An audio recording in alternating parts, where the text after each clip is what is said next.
Hello and welcome to Comic Books This Week with Dr. Stanford Carpenter and myself, Hannibal Tabu, the head comics reviewer at bleedingcool.com. We're going to be discussing books that came out on August 25th, 2021, and we thank you for listening, we thank you for your presence, we thank you for what have you here on Clubhouse and on YouTube and wherever you are on the interwebs. Dr. Stanford Carpenter is with us, and he is ready to get tough on crime, I tell you what.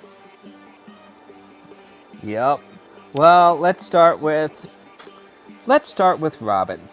Okay, let's start with Robin. Cool. So Okay, so on. here's the good of it. I'm actually somehow this book has grown on me. I decided to I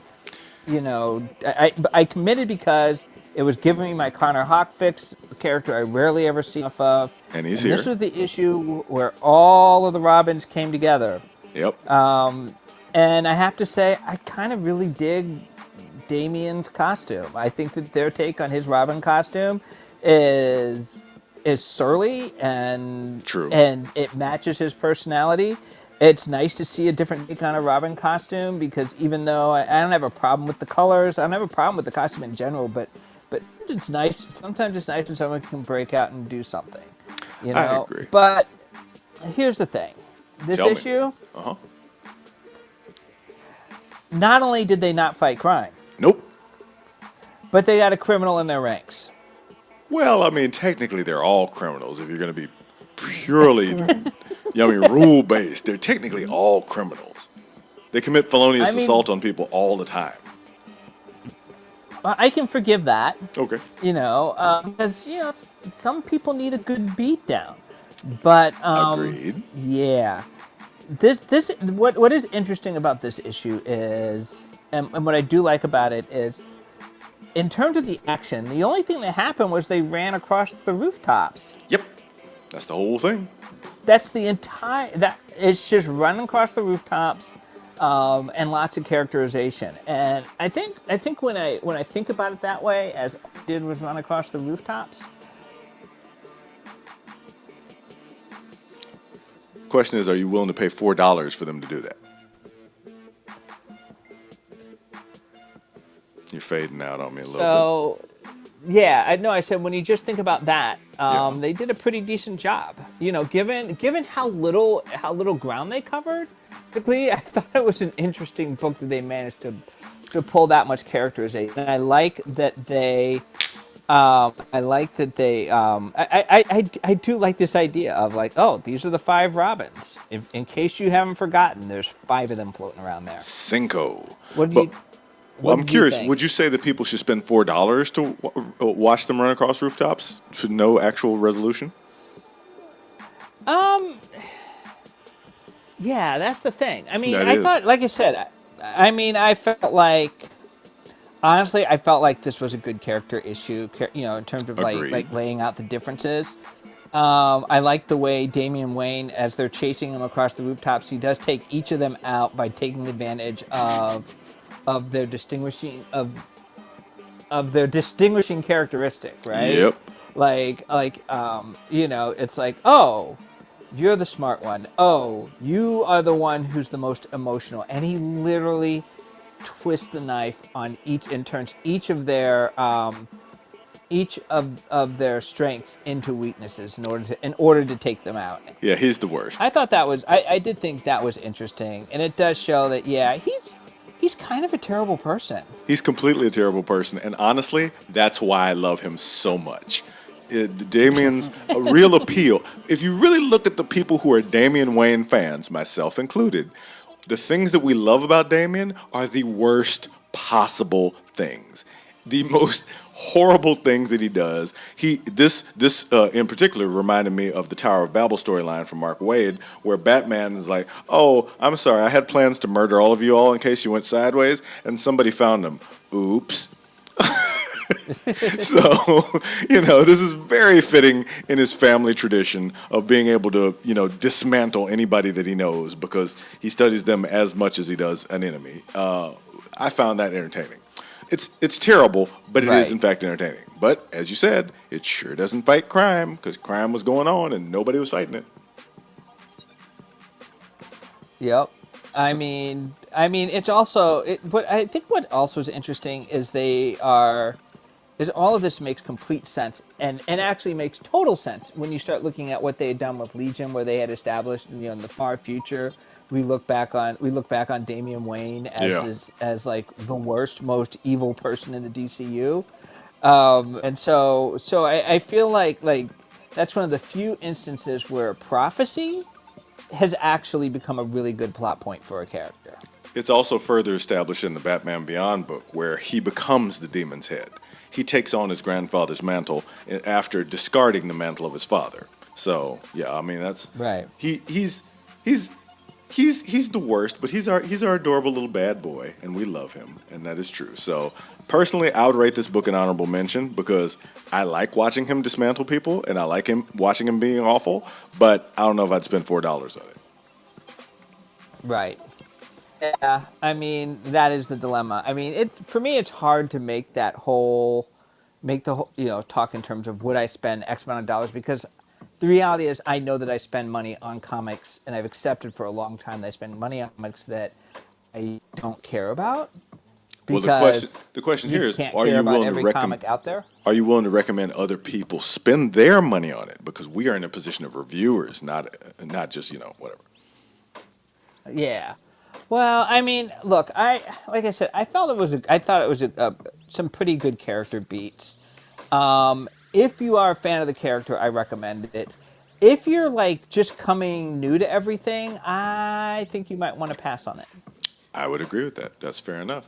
This is Comic Books This Week with Dr. Stanford Carpenter and myself, Hannibal Tabu, head comics reviewer at Bleeding Cool. Since we're talking about awful people, should we look into the Winter Guard then? Ooh, okay. I'm just That is asking. definitely a cacophony of awfulness. I mean, but in the best possible way. I gotta say, I'm very intrigued by the idea of seeing the Russian version of the Avengers, and I'm interested to see how they can make us see them not as villains, because we're so used to seeing all of these Russian characters as villains, And right? they are fighting the Avengers, I mean, yes. right, and I mean, Dark Star's had some heroic moments when she was with the Champions, but these characters are just so tied to the Cold War mentality that like it's hard to root for them. But hey, I also enjoyed the Black Widow movie, and I was able to root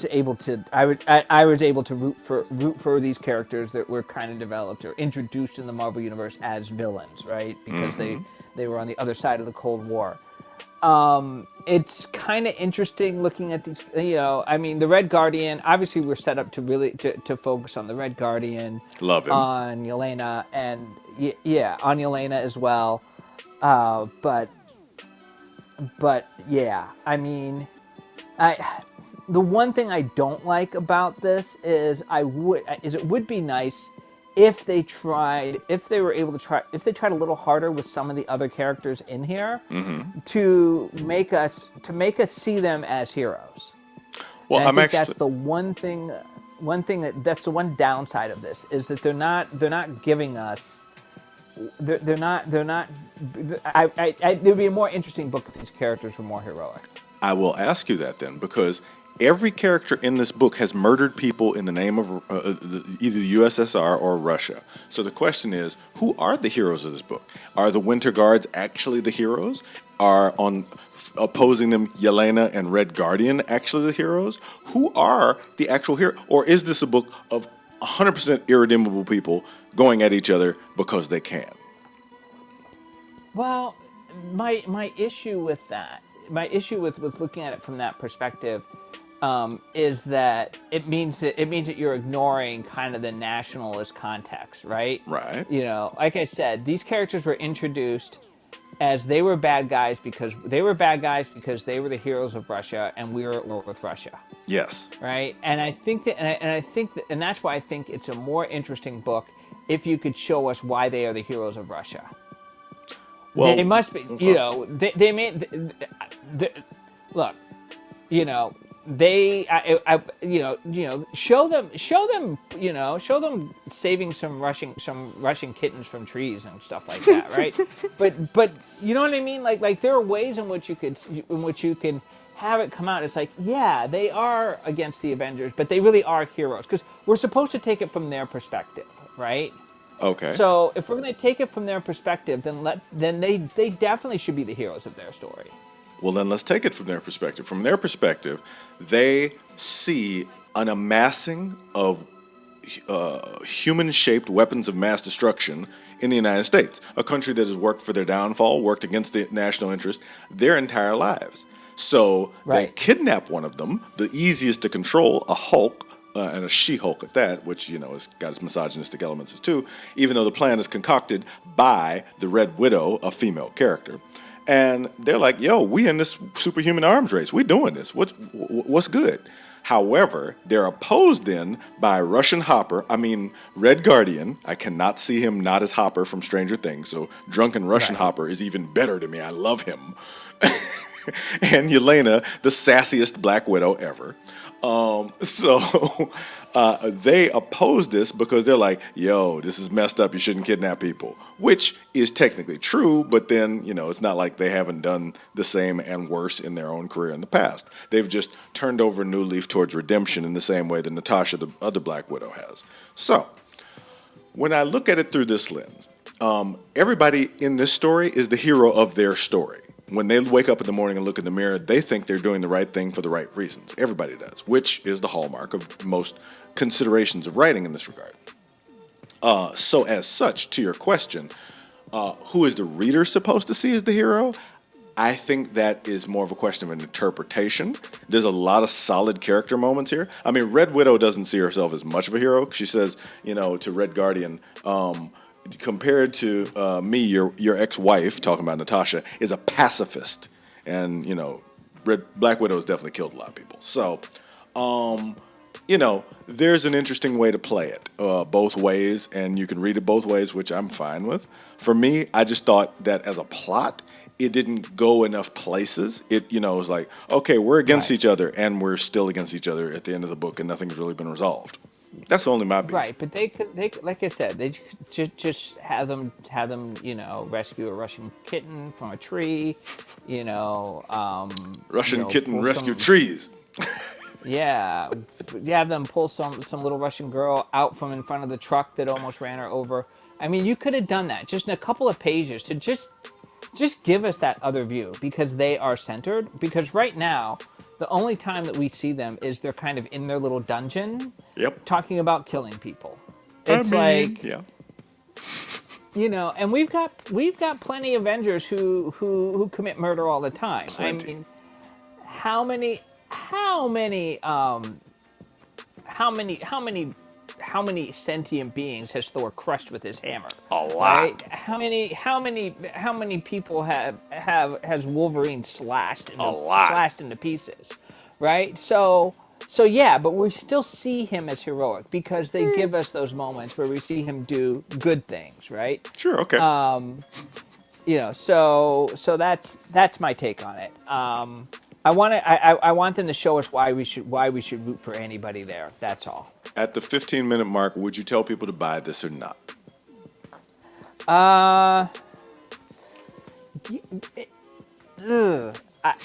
Meh.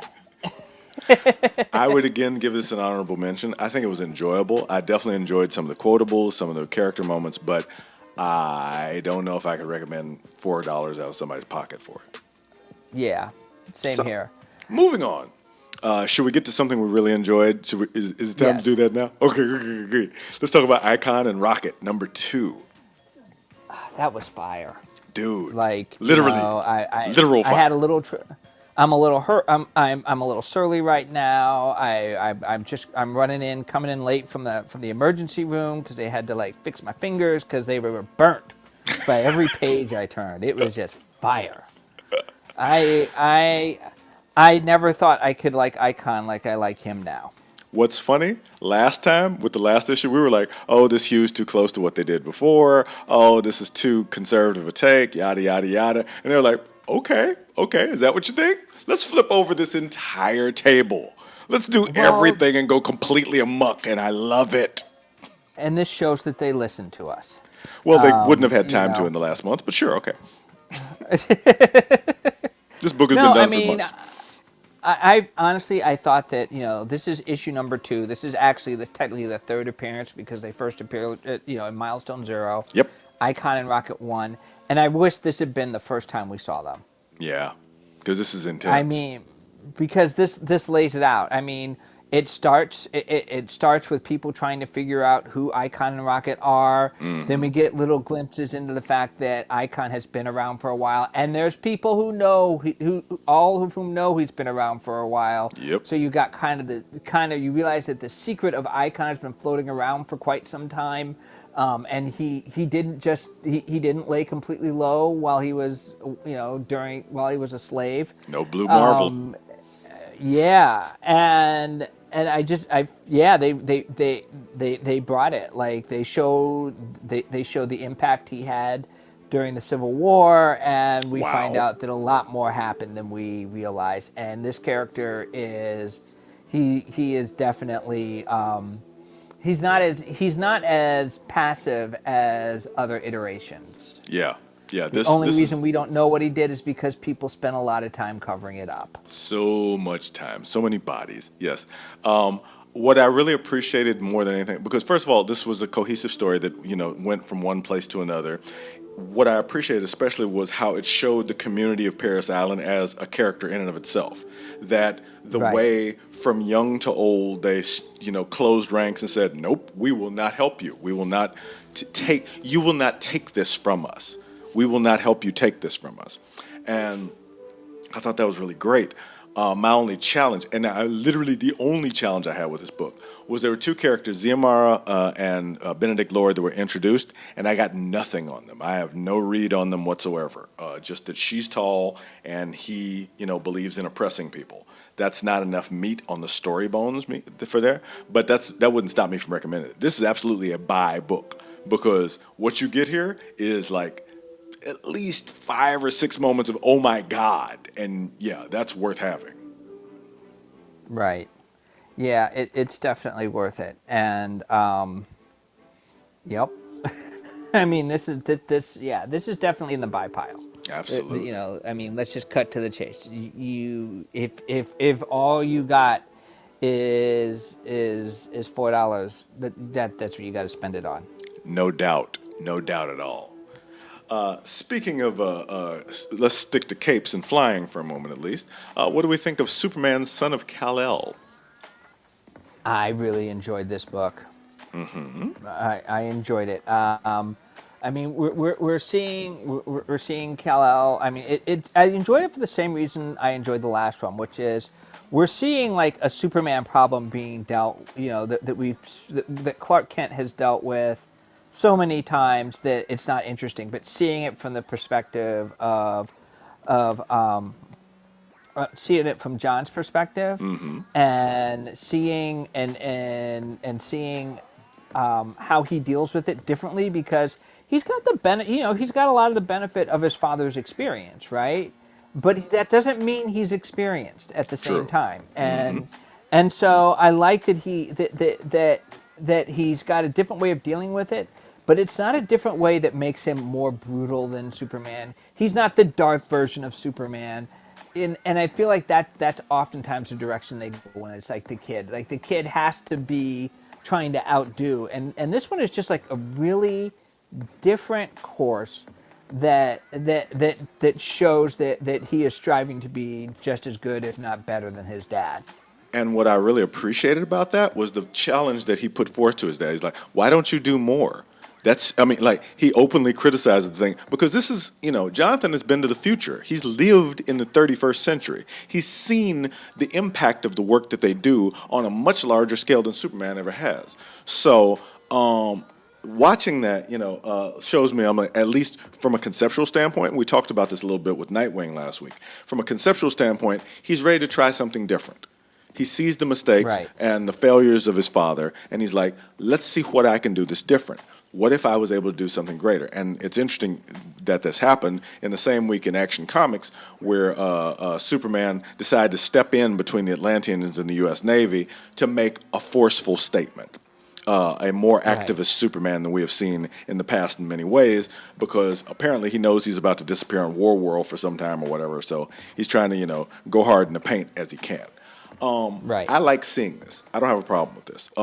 And for that, I'm interested in seeing how far they're willing to push this, knowing that they ultimately have to put the toys back in the case. That you're not going to have a Superman who's going to say, "Oh, I don't know, disarm a Joseph Kony," or you're not going to have a Superman, or will we? Will we? I don't know. Right. Well, all I know is this is another book to go on the buy pile. I thought it's been a long time since I've liked Superman like this.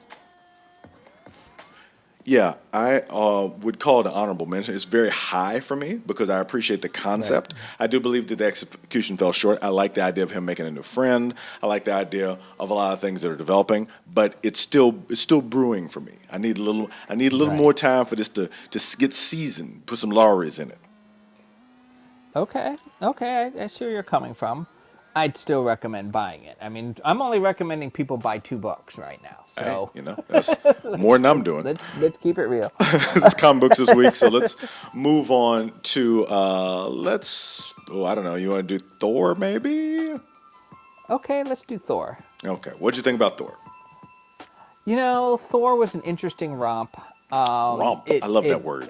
I like the way it played off of what we got last month.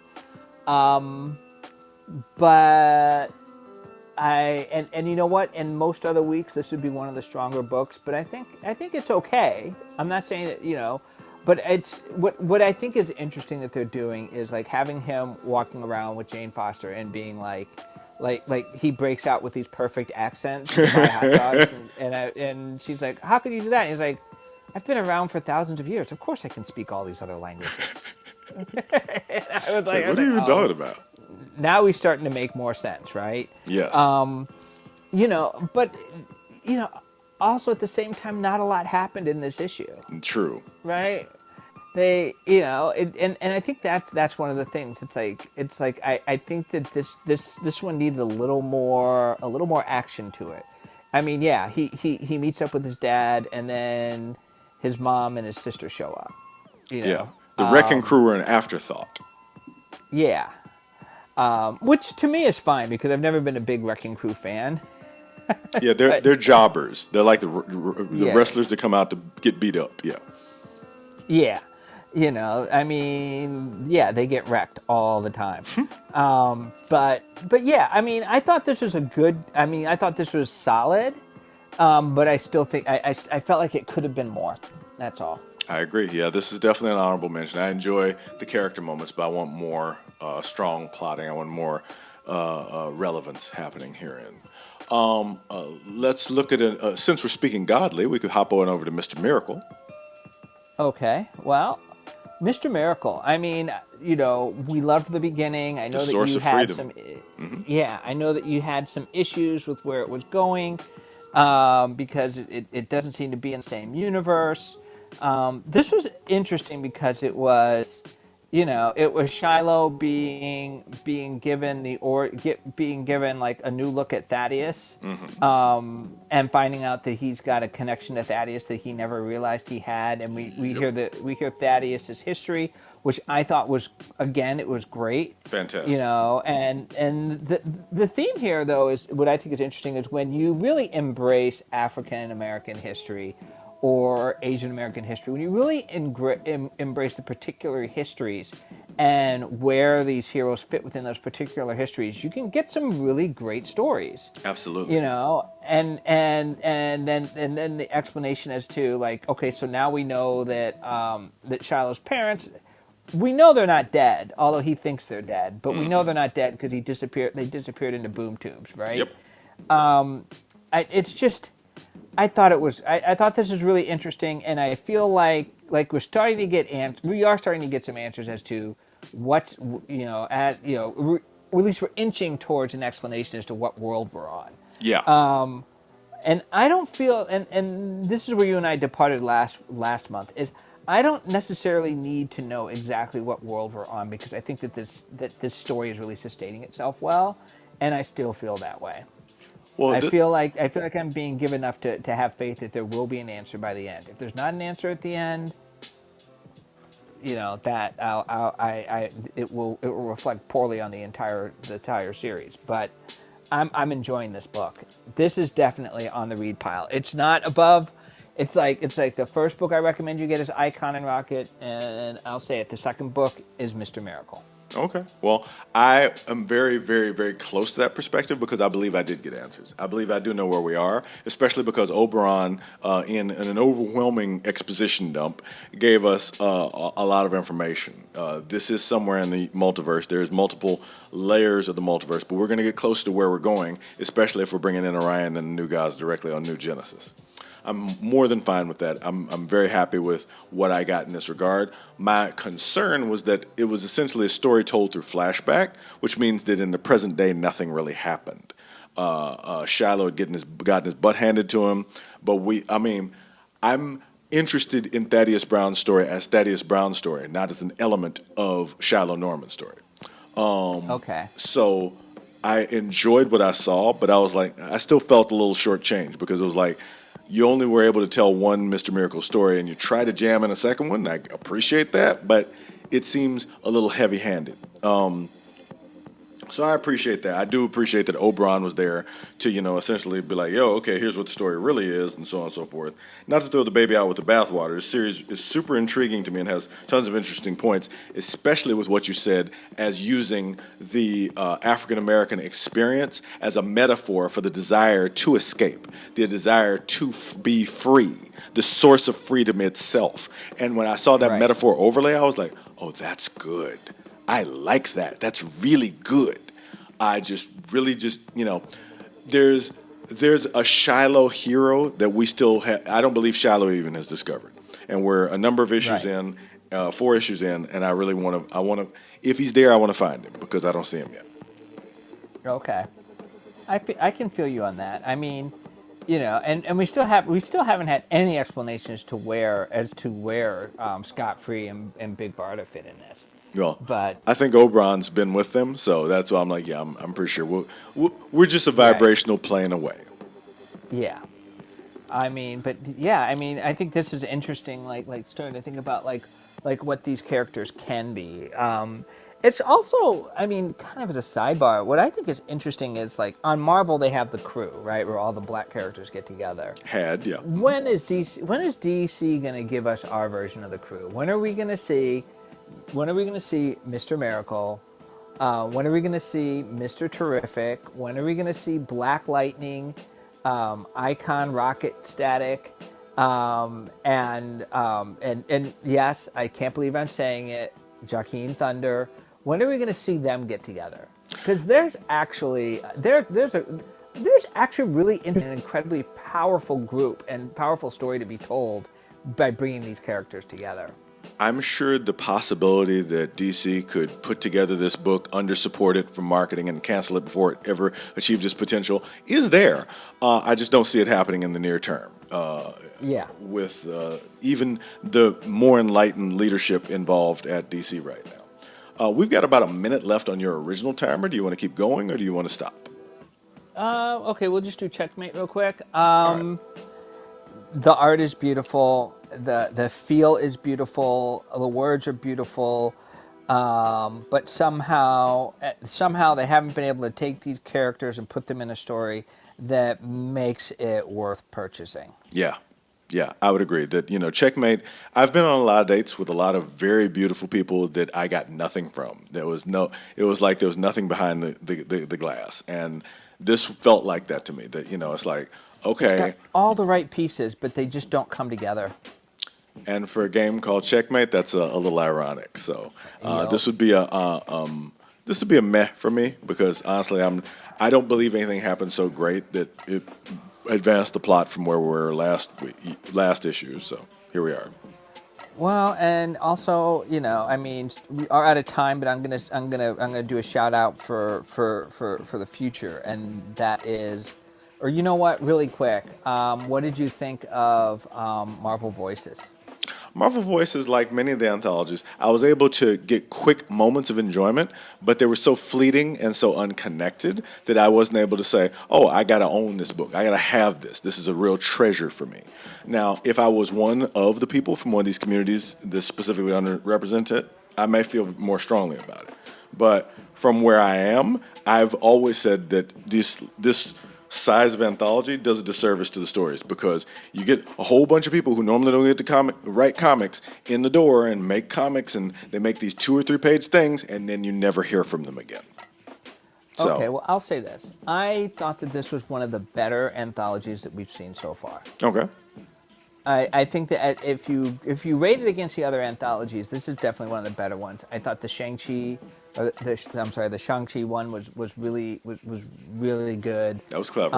I agree with you in terms of all of the pitfalls, but I mean, but I also agree with you that if you're Asian American, you're gonna love this. And as someone who's African American, I still really enjoyed it too. And so I do think that they're starting to put together, at least starting to inch towards a secret sauce for doing these types of anthologies. And I think that part of it is also is making sure you have some interesting through lines. Yeah. So I enjoyed it. I hesitate to say whether to buy or not to buy an anthology in general, because it's very. I mean, if an anthology works for you because you relate to one of the meta themes, right? Yeah. It could be the best. It could be the best storytelling in the world, but if you don't relate to the meta themes or the whatever the connective tissue is between all the characters in the anthology, it's not worth your money. Yeah. So yeah, I thought that I think that they're doing. I think that they're getting better and better with these anthologies, and I'm starting to feel like I'd like to see more anthologies. I would like to see more anthologies with what you said about connective tissue. That if there Right. were a bunch of stories telling one big story, I would feel a lot stronger about this. If each person got their own slant or their own perspective rather on what was happening here, I think that would be the right way to go for any anthology from any lower community that hasn't been represented properly. I think that would really Right. make it a lot stronger, personally. Right. And before I go, I'm going to give a quick shout out, which is, I went back and read a book that came out several months ago. Here we go. It's a book I don't normally. It's a book that obviously I haven't read, but I went back and read the first issue, and I just have this kind of like, where have you been all my life feel. Yeah, you do. And the book that I'm talking about is The Nice House on the Lake. You will hear me talking more about other issues of this book in the future. It's a great concept, and I'm really intrigued to see how it plays out. But we'll talk about that more later. I'm sorry, I couldn't hear you over the sound of how right I was. Yes, okay. This is Comic Books This Week, an abbreviated show this week with Dr. Stanford Carpenter and myself, Hannibal Tabu, head comics reviewer at Bleeding Cool. Please check us out on YouTube or hit the greenhouse over my head for joining the It's Complicated Club on Clubhouse. Thank you so much. Please be safe. Please wear your mask. Please get vaccinated. Please don't be wacky in a dumb way. We appreciate y'all, and we'll see you next time. Have a good one.